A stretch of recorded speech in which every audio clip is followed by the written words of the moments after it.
Chennai metro rail இரண்டாம் திட்டத்திற்கு தமிழ்நாடு அரசு இதுவரை 11,762 கோடி ரூபாய் செலவு செய்துள்ளதாக அமைச்சர் தங்கம் தென்னரசு விளக்கம் அளித்துள்ளார். கோவையில் நேற்று முன்தினம் செய்தியாளர்களை சந்தித்த மத்திய நிதி அமைச்சர் நிர்மலா சீதாராமன், சென்னை மெட்ரோ ரயில் இரண்டாம் கட்ட திட்டத்திற்கு மத்திய அரசு 21,000 கோடி கடன் உதவி பெற்று தந்தது. இதில் தமிழ்நாடு அரசு 5,880 கோடி ரூபாய் மட்டுமே செலவு செய்துள்ளதாக கூறியிருந்தார்.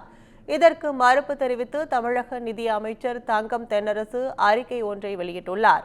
அதில் சென்னை மெட்ரோ ரயில் இரண்டாம் கட்ட திட்டத்திற்கு மொத்தமாக 18,564 கோடி ரூபாய் செலவு செய்யப்பட்டுள்ளது. தமிழ்நாடு அரசு தனது சொந்த நிதியிலிருந்து 11,762 கோடி ரூபாய் செலவிட்டுள்ளதாக தெரிவித்தார். மத்திய அரசின் பங்கான பொது முதலீட்டு குழுவினால் பரிந்துரைக்கப்பட்ட 7,425 கோடியில் ₹1 கூட விடுவிக்கப்படவில்லை என கூறியுள்ள அவர், தமிழ்நாட்டை மாற்றாந்தாய் மனப்பான்மையுடன் நடத்துவது ஏன் எனவும் கேள்வி எழுப்பியுள்ளார். எனவே தமிழ்நாடு அரசின் சுமையை குறைக்கும் வகையில் நிதியை உடனடியாக விடுவிக்க வேண்டும் எனவும் அமைச்சர் தங்கம் தென்னரசு வலியுறுத்தியுள்ளார்.